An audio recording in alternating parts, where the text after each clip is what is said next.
Hello, and welcome back to another studio series with myself, Dan Snyder, and Jim Linnell. And we are going to pick back up on our segment on swivel knives. So, Jim, what else you got to show us? We're going to jump into the modern age now. Yeah, no problem.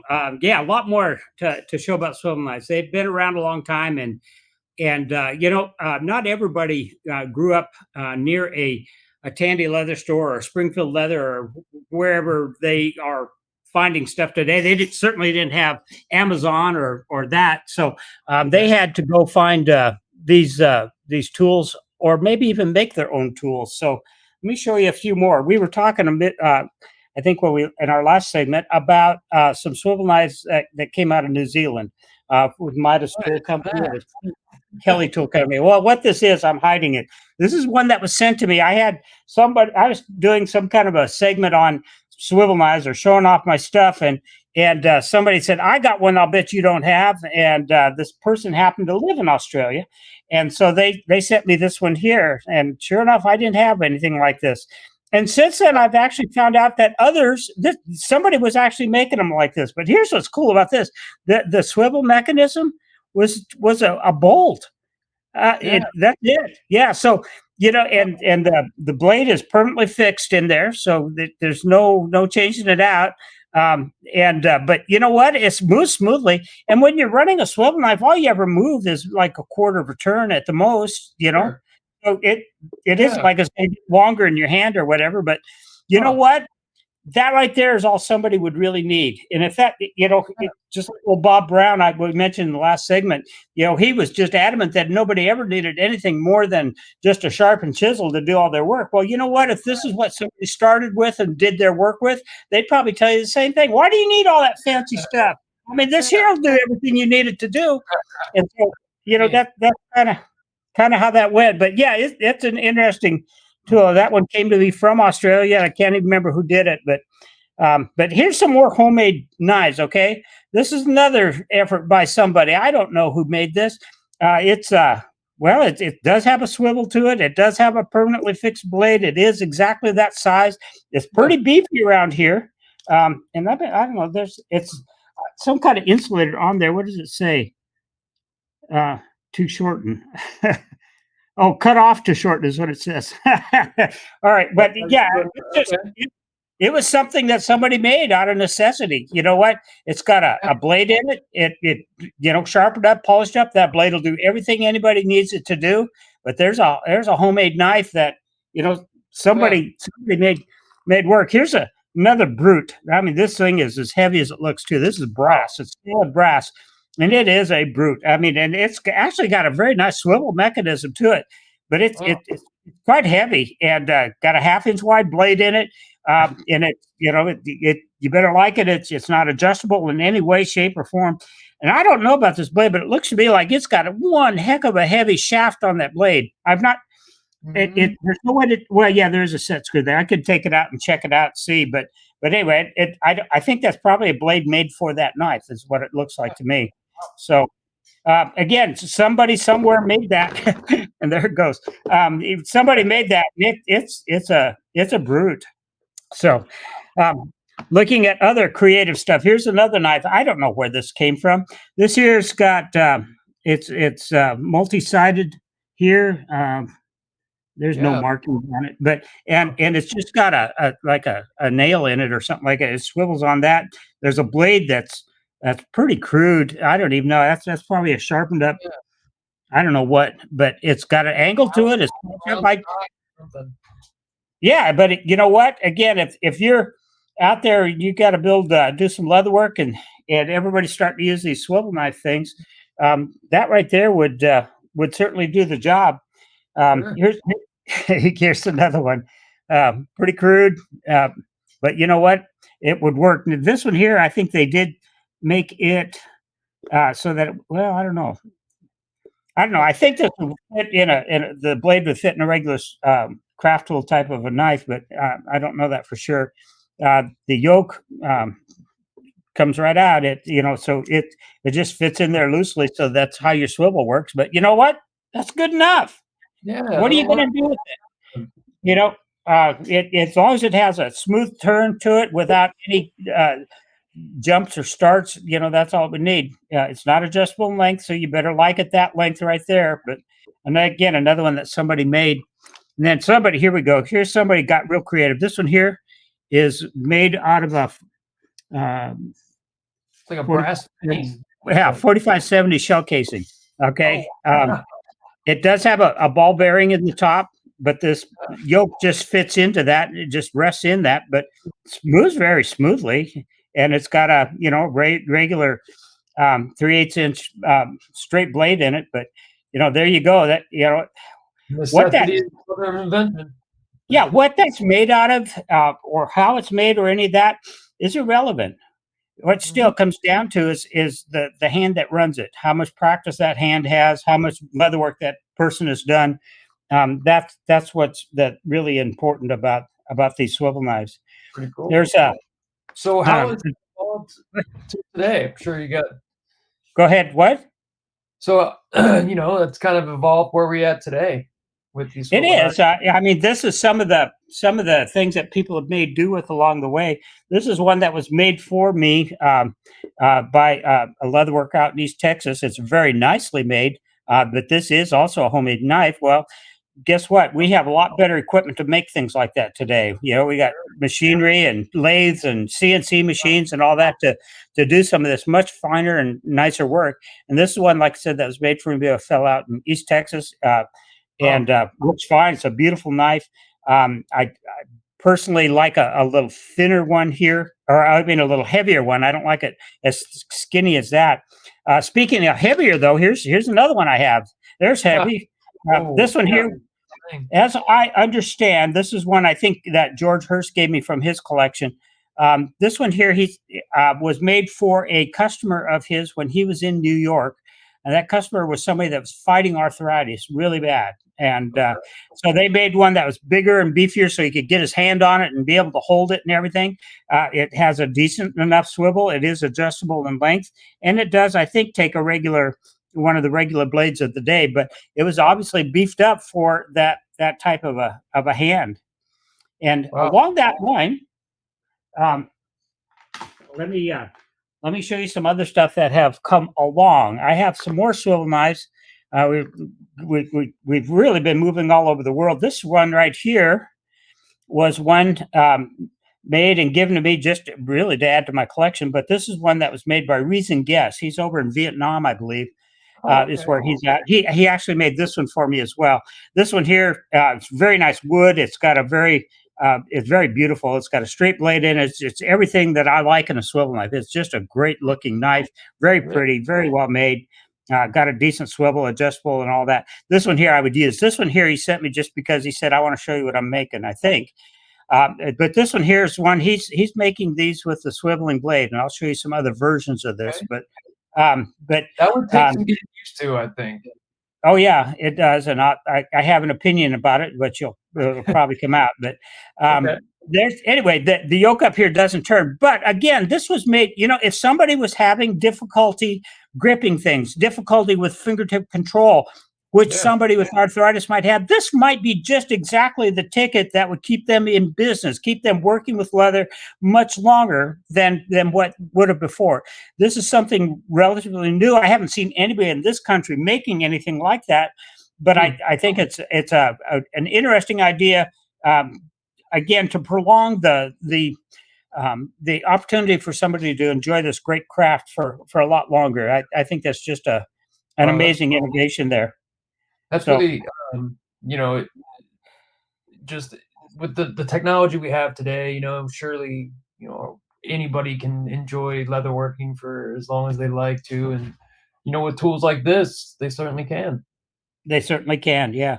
And then I have one more here, and I don't remember exactly where this one came from. I'm pretty sure it came from overseas, maybe Japan, but I'm not sure. It's a very pretty wood. I mean, it's just beautiful wood. The yoke is made out of wood. It has a solid swivel. It's not anything that runs at warp speed, but it is adjustable.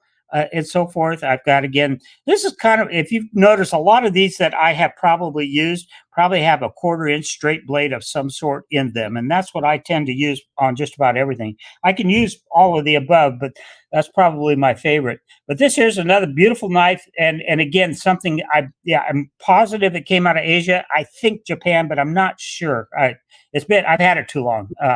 So Cool. I don't recall its origin. That is, So definitely a beautiful piece. definitely that. I'm going to show you some more international stuff here before we make sure I ain't skipping anything here. Here's another one. This is pretty recent, actually. Pretty recent into my world, anyway. This is one made by a company called Slice. I got one right here, Jim. There you are. Okay. Well, this one here, they sent me these to have me evaluate them, and actually, it's a solid knife as far as the performance. The yoke is nice and smooth. It's adjustable in length, but I did give them some criticism about their blade, and they went and refashioned the blade, and so the one I've got here is now what supposedly is coming out on all their new blades. The ceramic one, because that's the one I have on here. Yeah, it's a ceramic blade on it. Yep. Yeah, and it works great. I mean, the thing with the ceramic blade, the problem I had was it wasn't quite beveled correctly, and so I pointed that out to them, showed them what it was. They made one up for me, and I said, "Holy smokes! It may be the sharpest blade I've got. It just cuts like butter." So, I love. anyways, This is my go-to. This is the one that I use pretty regularly. So, are you carrying that at Springfield? No, we don't. We kind of have. I don't know. I actually had a student here this last week that said, "Oh gosh, I got one of those," and I said, "Where'd you get it?" And they said that they had gotten it off of Amazon or somewhere. I mean, so I guess they're out there and available. But sure, yeah, they sell it on their websites. And so here's another swivel knife. This one here's one that came from where's Sergey at? Sergey is in Bulgaria. Bulgaria. Okay, I think this is one of his knives. I bought it because it's got the American crest on it, and the stars all over it. So beautiful knife, very very functional. Works just fine as far as the swivel and all that kind of stuff. It's got the stars and straps even on the yoke up here. It's just really well made, and works beautifully well. And yeah, I've got the kind of blade in there that I like to use. He's got but beautiful tools. I mean, they're oh yeah, they're wonderful. They're precise. They're crisp. They do an excellent job. So, but yeah, that's another great knife. So okay, let me show you. Let me work through some modern day stuff here and tell you a few more stories while I'm at it. I showed you a blade with a swiveling tip, and here's another one that's these here all come from that whole concept. All right. Mm-hmm. All right, what I've got here from the oldest to the newest. The oldest one here is this one. This was the first one that came around. It was called the Swivel Tip, made by H&S Manufacturing. It had a swiveling blade in it. Okay. And came out. This here probably it was in the 50s that this came out, and it looked like like a hockey stick, but it was the idea was to use it like a pencil. You hold it like a pencil and just draw it along behind, and the blade would follow. The blade just slid in like this. Wasn't attached, but it just drag it along and it would cut. Makes a great logic. Except it didn't work. And here's the thing: I tell people this all the time when I do my swivel knife class, and I show this tool off. And here's another version that came from. This was done by a guy out of I think he was in Las Vegas. He called it the Tangle Boss, is what he called it, and it had a fixed yoke in it and the swiveling blade. And he had these around. I have not seen or heard much from him in many years, so I don't know if he's still making those or not. And then here's one that is available today. This is made by Duane Watts here in Texas, and he's got this one with the swiveling blade in it. And but anyway, going back to this first one, let me tell you, I worked for Tandy for a long time, for almost 40 years. And one of the things I can tell you about Tandy Leather is they never ever discontinued something because it sold too well. Um, Sure. this lasted 4 or 5 years, something like that, and then it went away. And the reason it went away is because people weren't buying it, or they did and they realized, oh, that isn't the answer to my. It's kind of like my experience with the Ruby Blade. You know, Yeah. when I first bought one, I said, "Oh, well, that isn't the answer. Maybe I got to work with mine more." And that was the thing there. This one here, I don't know anybody that's using this one. There's a lot of people using Duane's today. And one of the things I like about Duane's knife is that he was smart.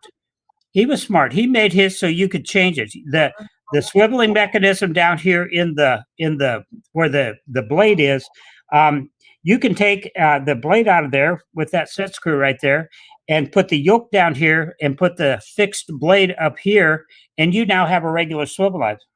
Oh, So that is pretty neat. yeah, so I think he was at least smart about that in what he did there. Very creative, and again, it isn't something that I use, but again, going back to the fact that everybody doesn't have 50 years of experience using the traditional knife. If somebody is up in their years and they're finding that maybe their fingers and their knuckles and all the hands aren't as nimble as they once were, this may be the thing that lets get somebody started. So I'm not being critical of it. I'm being critical of it for me. It's not for me, but I think there is a place for stuff like this.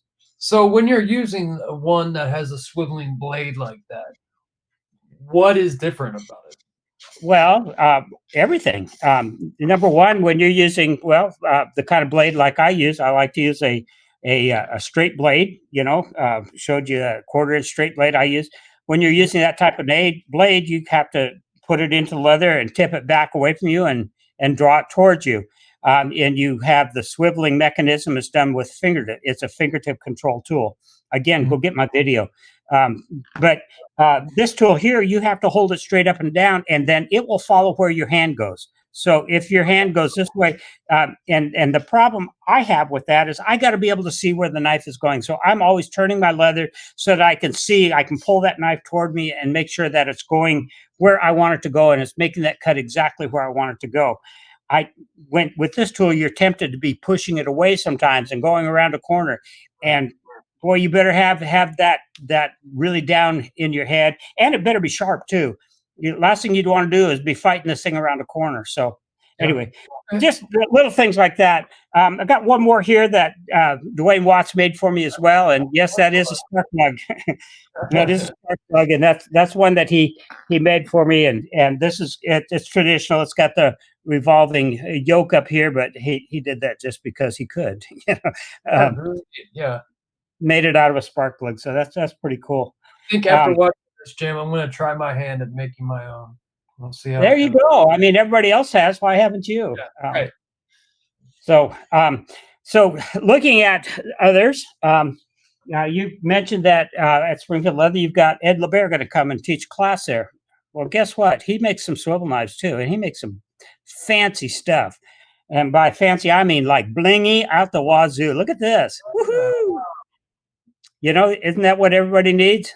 Right. Is one that sparkles and man, it looks like it's moving just without even touching it. So cool. All right. Well, that's what Ed LaBarre's knives, and so is this one here. This one here. Well, let's see. Here's a 1/4 inch blade, 1/4 inch straight blade here, and you can see the blade that's in this one. So, oh my gosh, it's just crazy. Oh, wow. And I actually have with this, and I actually have an angle blade. This is a straight blade that's in there, and I actually have an angle blade for it. But this is again one of Ed LaBarre's knives. Very nice. I mean, mechanically, it works beautifully.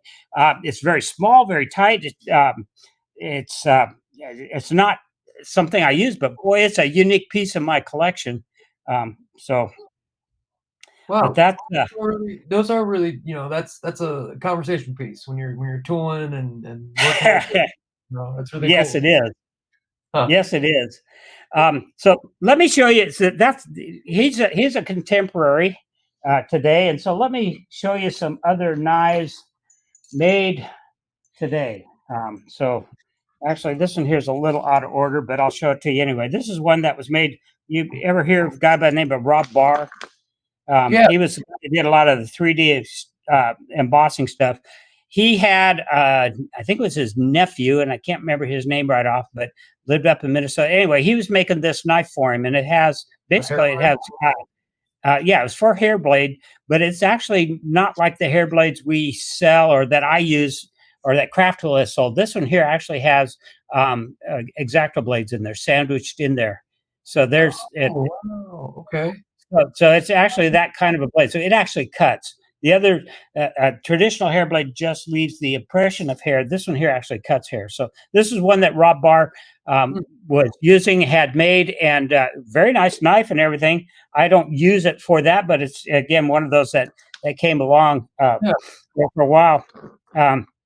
Some of the others that are out there today making knives, here's, and I just grabbed a couple, but here's Old Smoothies. Old Smoothies were made by Chuck Smith. Chuck Smith was a Al Stolman Award winner. He used to hang out with Ken Griffin and Al Stolman, and you know, he's from that generation and that age, and Yeah, sure.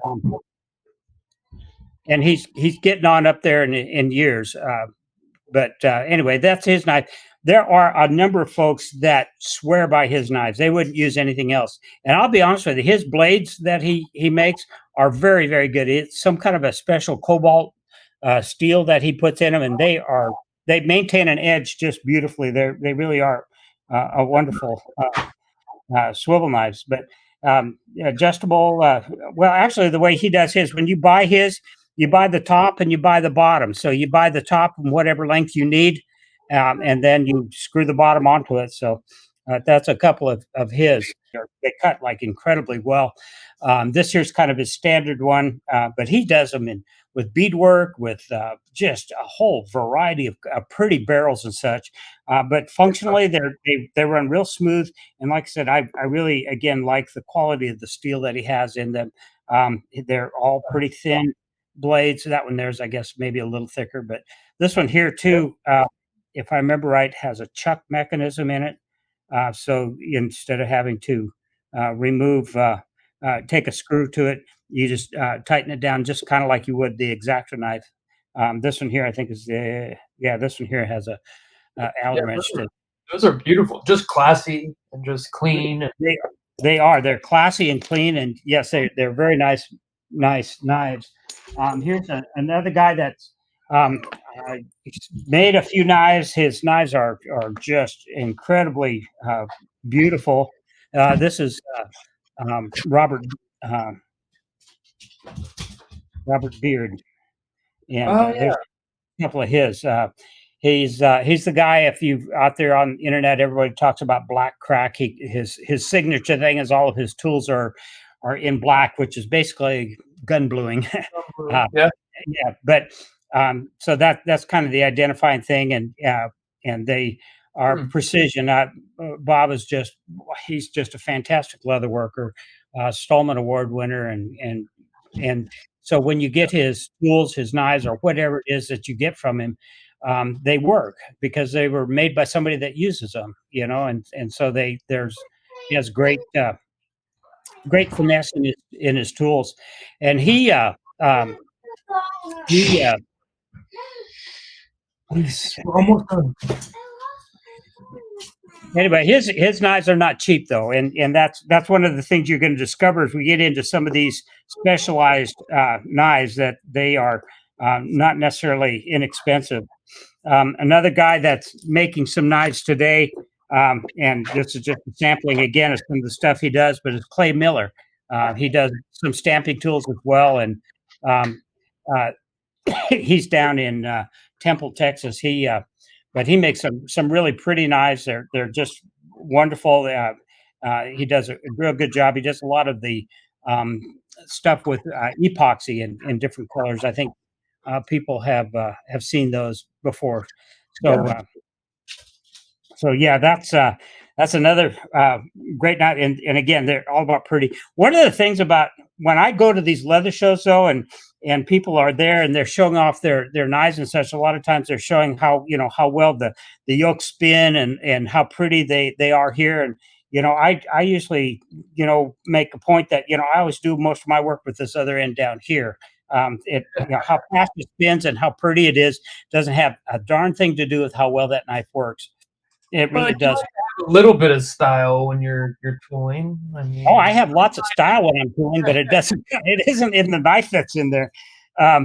This one here that I've got that I just brought up here is another one that was made by a tool maker by the name of Lynn Gore. Gore Tool Company. Gore Tool Company is out in. I don't think he's making tools anymore. But Jay actually used to work for Billy Cook Saddles, and he was the guy that basically did a lot of his carving early on when they were maybe had a better reputation than they do today for a saddle. But just a magnificent one. And he made all of his own tools as well. I've got a handful of his stamping tools, and they're, again, just absolutely great. They're precise. They're just very clean and sharp and so forth. So that's one of his very coarse grip on it, and again, you can see it's got a bigger barrel on it there as well. This is another bigger barrel here. This one I grabbed it because I can't guarantee this, but I was told that this is one designed by oh my gosh, just missed that one again.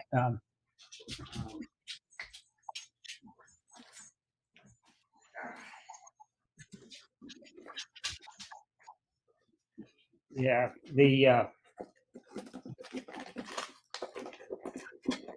I'll tell you his name in a second. I'm digging up a piece of his leatherwork because he's somebody we all should know.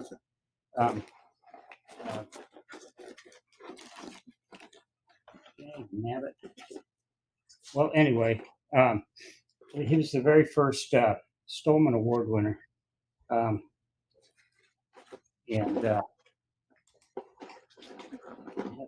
anyway, Paul Burnett. He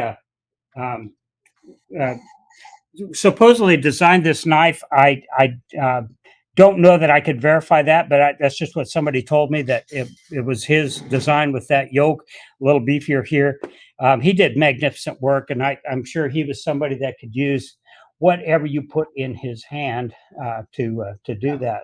So. Wow, pretty cool. And then one more from today, from today's era, I should say. Here's another one that I recently picked up. Well, within the last 5 years, maybe. This one here was made by Gordon Andrus. He's also a very talented saddle maker. He's also a silver worker and so forth.